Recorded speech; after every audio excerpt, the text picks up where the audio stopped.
Disclaimer, this is a video of me reacting to someone else's Five Nights at Freddy's theory. I don't always agree with them, but that has nothing to do with how I feel about them as a person, or even their channel as a whole. I have and will continue to make it clear that I am a fan of this creator, and this video is simply me providing my own opinions on their theory. This video is not trying to say that I know better or am better than this creator, it's simply me seeking out other people's opinions so that I can explain the things that I agree with, the things I don't, and so I can understand these alternate opinions whether I agree or not. Anything negative I say, or any negative reaction I have towards the theory is just me disagreeing, and I will always explain my point of view. Whether you agree with my stance or the creators, please just be civil towards both of us in the comments. Thank you, and enjoy the video.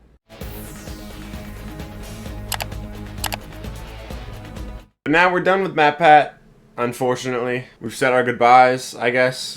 Now let's just chill and react to the newest FNAF theory, because I haven't watched it yet. Alright, let's watch. In July of 2023, we were officially introduced to the next big bad of the franchise, the Mimic. This is great, but I keep going back to the same question. Was this always the plan? When Scott and Steve were making Security Breach, was the Mimic always going to be the big reveal? Well, instantly gonna stop him. First thing I want to say is yes. Absolutely it was. Because back in FNAF VR, there was always a thing of Glitch Trap mimicking Tape Girl's voice.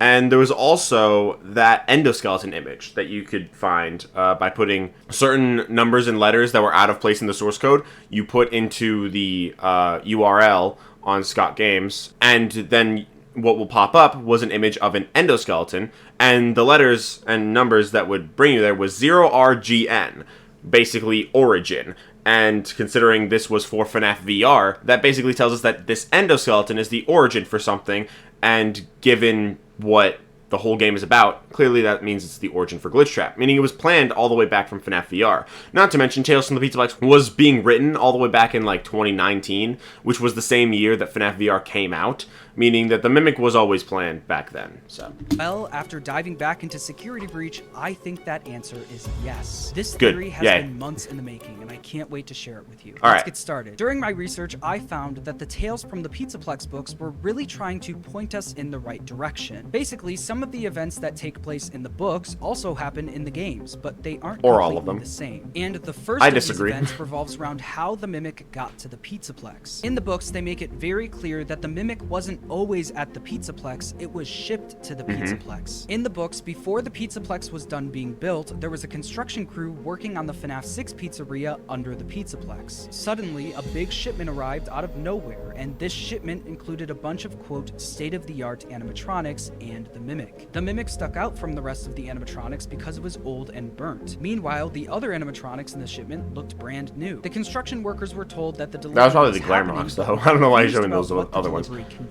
Saying, quote, state-of-the-art animatronics, it was weird to be receiving these now when the building was little more than an open framework. This is how the Mimic got to the Pizzaplex in the books, but what about the games? Well, throughout Security Breach, there's I'd argue it's the same, because I think the games everywhere. in the books are the same Everywhere universe, you turn in this mall, you can find more of these white sticky notes, which tells me that Steelwool really wanted us to see them. And if you look at enough of the sticky notes, they actually start to tell a story. And I can actually put this into a timeline, a FNAF Security Breach white sticky note timeline. First, we see import pending 6 a.m., indicating that a shipment was scheduled to arrive at the Pizzaplex at 6 a.m. We then see a label confirming that the shipment arrived at the Pizzaplex, along with a package number and the word return next to some question marks. The question marks tell us that they don't know where this package came from. Then things get worse. We get a sticky note saying unknown and a bunch of scribbles, followed by a bunch of package labels with question marks on them. If you haven't picked up on it already, this is almost the exact same scenario from the books. A shipment arrives at the Pizzaplex. So what does that tell you? Are confused about what it is. But it doesn't stop there. In the games, we actually learn who sent that shipment and what was in it. In FNAF AR, we learn about the Fazbear Funtime Delivery Markiplier sent it. This is a real delivery service in-universe where you can have an animatronic shipped to your house for special events. In order to do this, Fazbear Entertainment actually rebuilt all of the old animatronics from the past. And the company responsible for shipping these animatronics to people's houses was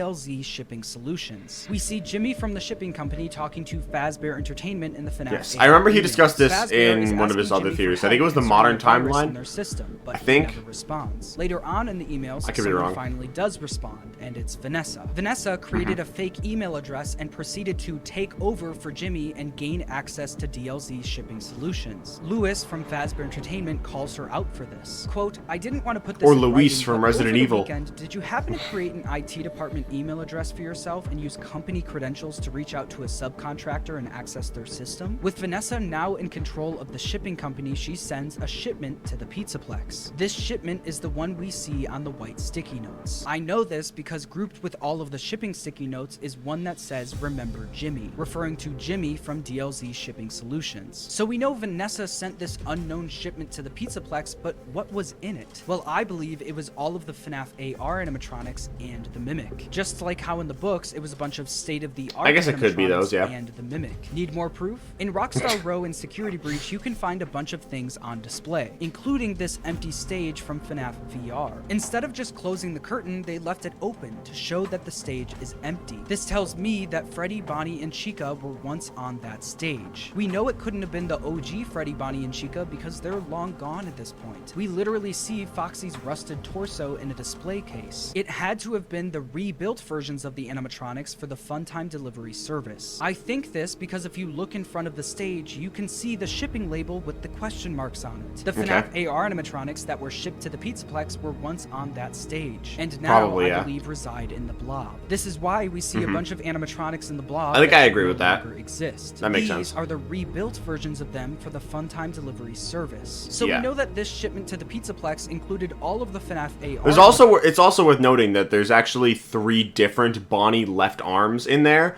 which means that it can't be from the original animatronics because there was only one of each. Or, I mean, obviously there was multiple locations, but it couldn't have been like the original possessed animatronics. Instead, it was just the FNAF AR ones, which is why there was multiples of the Bonnie animatronics. But what about the Mimic? Is there any proof that the Mimic was also shipped to the Pizzaplex? The following discoveries are the reason I decided to make this video, so hold on to your seats. So we know that this shipment to the Pizzaplex is a big deal in the books and the games, but they're not 100% the same. The same things happen, but some details are swapped out. Like, for example, I think that it probably would have just been a different shipping. Like, it could have been the same one. Because I believe Tails is in the games, I'm disagreeing with him saying that it's a little bit different. But if that were the case, if this were the same shipping event, then that would kind of squeeze FNAF VR in really tightly, depending on when the Pizzaplex was built, which I think it was like right after FNAF 6. So FNAF VR would have had to take place while the Pizzaplex was under construction. And if it doesn't really make sense that the whole game would be made within like within the several weeks that the Pizzaplex has been under construction. So I'd say that it was probably just a different shipping, and this one was one that took place later on. Books, the shipment and not the one that the Mimic before the Pizzaplex was done being built. But in the games, this shipment arrived after the Pizzaplex was done being built. So the question now is, does what happens next in the books also happen in the games? In the books, after the shipment arrives, one of the construction workers takes the Mimic and basically tricks it into doing his busy work. The workers doesn't trick him, it just reprograms him. Heads of a bunch of endoskeletons and pile them up. So the construction worker proceeded to plug his laptop into the Mimic and program it to do the job for them. The Mimic then began tearing off the because it already had like a work protocol. Once it ran out of endoskeletons, it started tearing apart the construction workers. Now, let me point you towards the game. that was good editing. That was funny. You can find a duffel bag message titled Job Security. The message reads as follows. Where is everyone? Leo was the only one who had a copy of the maze control key, but I haven't seen him for months. Maybe that creepy bot knows where the key is. Leo was supposed to train it to work the maze. Instead, he tricked the bot into doing busy work under the daycare theater. I'll check after the all-staff meeting tonight. So we have an employee that tricked a creepy bot into doing his busy work. And now he hasn't been seen for months. This is exactly what happens in the books, just with some details swapped out. This creepy bot is something I can't believe I haven't noticed before. I can't think of anything else this could be referencing other than the Mimic. Creepy bot, or it could just be the same thing happen multiple times. Specific animatronic, which means it can't be one of the many Glamrock endoskeletons. The only I mean, it very well could have been. It's a creepy bot. All the endos are kind of creepy, but it's talking about this specific one was the only one that was actually manipulated. So Just because there's multiples of the Glamrock endoskeletons doesn't mean that only one of them can't be the one that he's referring to. The character I could see this applying to is the daycare attendant. But even then, the daycare attendant has a name. Why use creepy bot? Also, we get a duffel bag message about a kid having nightmares after visiting the daycare, which implies that the daycare attendant is already working the daycare and wouldn't be available to do anything else. So not only was the mimic included in the shipment to the Pizzaplex, the staff were aware of its existence and it was openly being used throughout the building. Need more proof? In the books, we learn one important piece of information. The Glamrock endoskeletons are version 2 of the mimic endoskeleton. Basically, Fazbear Entertainment took like the you design said, not and confirmed, functionality just of a the theory. mimic and used I'd say it for the probably, Glamrock maybe endos. not Mimic Model 2, maybe it's a Mimic Model 3. Because that could very well exist. Who knows though. Backed up in the games. In Security Breach, you can find blueprints for the Glamrock endos. And on those blueprints, it says that the Glamrock endos are the new generation of endos, implying that there was a previous version, which was the Mimic. And there's one thing that the Mimic and the Glamrock endoskeletons have in common. They're both drawn to sound. In Ruin, Helpy drops a piece of information about the Glamrocks that we've never heard before. He says, experience... That is not true. We've definitely heard of that before, because there were distractions in Security Breach.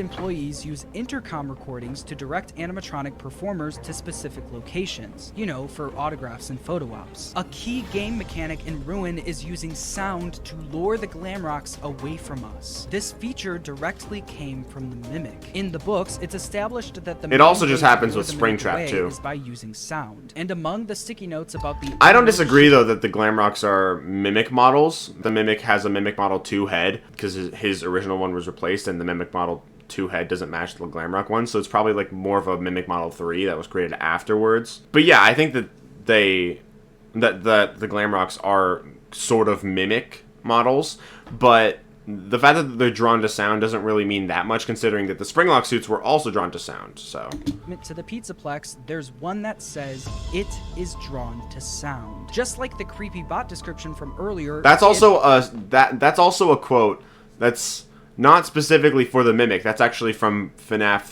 3's mode in FNAF VR. If you die on FNAF 3, I think it's when you die on FNAF 3, but it's definitely referring to Springtrap. It's basically like talking about how Springtrap in the FNAF 3 minigames is drawn to sound. It is singular. So that's from FNAF VR. Whoever wrote this was and it's about Springtrap. One specific animatronic, not the Mimic. And I believe that to be the Mimic. So we know that the Mimic was shipped to the Pizzaplex, and we know that the staff knew about it. But what happens after that? Well, let me point you towards the Endo Daycare in Security Breach. This area has been overlooked for so long because we didn't really know what to make of it until Help Wanted 2 came out. In the Endo Daycare minigame in Help Wanted 2, it's our job to teach an Endo how to behave. Yeah. We learned that the Endos are essentially toddlers that need to be taught what's right and wrong. This is why this area resembles a daycare. Here, young animatronic endoskeletons learn how to associate with guests. Motivation chips encourage our... I haven't played Help Wanted 2 in so long. I love that game. I haven't played it since I last made a video on it. There's even I did like a stream on it, and then that stream didn't work, so I didn't really play it much, but I really gotta play that game more. Dragon Security Breach when you bring Glamrock Freddy into the Endo Daycare. I have never been allowed in here before. This must be where I was born. He says this in the exact same room the Help Wanted 2 minigame takes place in. Yeah. This is where the Endos are given their personalities and taught how to behave. When we teach the correct behavior, it displays a check mark. This is actually laid out on the doors in this area in Security Breach. Exactly. You see right and wrong behaviors matched with check marks and X's. But you'll notice that Vanny's famous purple spray paint is all over the doors, which begs the question, what was Vanny doing here? Well, to figure this out, we have to look at the door in the room where we train the Endos. On the door, we see Glitch Trap spray painted next to an Endo with bunny ears on its head, with Help Wanted 2 telling us that this room is where Endos are given personalities and taught how to behave. I think this door is indicating that the goal was to transfer Glitch Trap into the physical world through the Mimic. This door can also be found in Help Wanted 2, which tells me once again that Steelwool really wanted us to see this. After the Mimic I mean, it's the takes same a trip room, through so the Endo Daycare, what happens next? Well, this is where the sticky note room comes into play. We find out in the Tales books that the Mimic was known for drawing on multicolored sheets of paper, clearly connecting this room to the Mimic. The book even says that the Mimic would sometimes color in the entire page, and in this room we see pages completely colored in. There's also a workstation right above this room filled with a bunch of white sticky notes, including the It Is Drawn to Sound and the Mystery Shipment notes. Also, on the table at this workstation are the and remember Jimmy, I saw that. Endoskeletons, where we learn that these are the new generation of endos. All of this stuff clearly connects this room to the Mimic. So we know that the Mimic drew these pictures, but the biggest mystery is what these pictures mean. When you look at the drawings, most of them have to do with a birthday party, with a note saying birthday time, party time, a drawing of cake, pizza, balloons, kids, presents, and basically everything having to do with a birthday party. I've spent the last 2 years looking at these sticky notes trying to figure out what this birthday party means. The Mimic in the books never attends any sort of birthday party, so why would the Mimic in the games want to draw about birthday parties? Well, I think the answer might have been right in front of us the whole time. I've spent an embarrassing amount of time looking at these 3 images, the texture files for the sticky notes, trying to figure out what they all mean. But the one thing that I've been missing is the context of the drawings. For a year and a half now, I've been saying that Security Breach is about environmental storytelling. So looking at where the sticky notes are placed in this room is almost as important as what's drawn on them. And in the sticky note room, there's some key drawings that Steelwool obviously wanted us to see. There's the drawings clearly sitting on top of the cardboard box in front of a candle. There's This Is My Home Leave clearly on display as well. But even then, these things are not organized whatsoever. They're scattered all over the place, except for one spot. In the back of the room behind this wooden post, you can find 6 sticky notes that are unlike the rest. In a room full of drawings scattered everywhere, these are perfectly lined up in a grid and being lit by a candle. Looking closer at them, I noticed that these were the sticky notes with the arrows on them. The drawings with the arrows always confused me, until those ones are weird. The rest of the drawings in this grid. We see pictures of kids, fun and games, and then stop, go. With the context of the kids, the arrows, and stop, go, it looks to me like these are directions. As if someone was directing the Mimic throughout the Pizzaplex, passing a bunch of kids, birthday parties, pizza, fun and games, and balloons. If the Mimic really was present throughout the Pizzaplex, like we see in the duffel bag message earlier about the creepy bot and the It Is Drawn to Sound note, then it would make sense that it would draw about birthday parties. The Pizzaplex is a giant place where birthday parties are being held. All it's seeing in this place is birthday parties. And I think the person guiding the Mimic throughout the Pizzaplex and keeping it in this room was Vanessa. If you look at enough of the sticky notes, I'd say that because a lot of the sticky notes are like written differently than others, it could be that there's not just one like entity in the sticky note room. This is a theory that a lot of people have suggested in the past, namely ID's fantasy. I don't remember what she said was in here, but the main idea is that the Mimic did write these. I don't think that the Mimic wrote all of these. I think that something else could have written all of them. The fact that it's called Charlie Door is definitely very interesting. That could have something to do with, like, maybe a staff bot being responsible for part of this, because the staff bots are similar to the puppet. That doesn't mean that Charlotte has to be in them. She could be, but that doesn't mean that she has to be. But the fact that they're connected with her seems to indicate that. And no, the Mimic is not Charlie. So, so that's probably, it might have something to do with that. So I don't think that the Mimic has to have written all of these, is my point. So you can see evidence of 2 entities talking to each other. This is something that ID's fantasy threw out there a while ago, and I completely agree. There's notes that say you and me, hello and goodbye. I think that hello and goodbye, like the Hello Neighbor song. Anyway, I'm pretty sure there's 3 different ways that things are written. Like, there's like a thin and like lighter text. There's the thicker and lighter text, which is on the left there. And there's like the bold white text. So I think that probably the Mimic and David are 2 of them, and then there's something else as the last one. Hide, no hide, get snack, pizza time, and obviously stop, go. You even see evidence that they followed through on these notes as well. In the sewer system, you can find a little hideout featuring the drawings, a pizza, and a bunch of cups. I think this was Vanessa and the Mimic communicating with each other. I think it's pretty clearly laid out that Vanessa was highly involved with Glitchtrap and the Mimic, whether that be through the trailers. When I first found you, you were nothing. I mean, you don't need the trailers to figure that out. I mean, that's literally her entire character. So. Vanessa in Help Wanted. Don't worry. I'll be ready. and I won't let you down. Or the spray paint in the Endo daycare from earlier. She was clearly heavily involved with the mimic. And I think that's also shown to us through this drawing in the sticky note room. This drawing of someone holding a flashlight is a lot different than the other drawings of kids wearing birthday hats. That's because I think this could be a drawing of Vanessa holding her flashlight and wearing her security hat, further solidifying her being present down there. But even then, the drawing didn't fully convince me. That could be any security guard. The thing that really convinced me was this. When you're going through the sewer section of the game, you pass by the little hideout and a bunch of drawings, eventually leading you to the sticky note room. But right before you get there, one character comes out of nowhere and starts chasing you all the way to the sticky note room. Vanny. Help Wanted 2 explains to us that when an Endo is being trained in the Endo daycare, it starts off as a blank robot. Think of the staff bot in front of you as a blank canvas. Then essentially grows up as you teach it more and more. Congratulations, you are now teaching at a 4th grade level. Good job.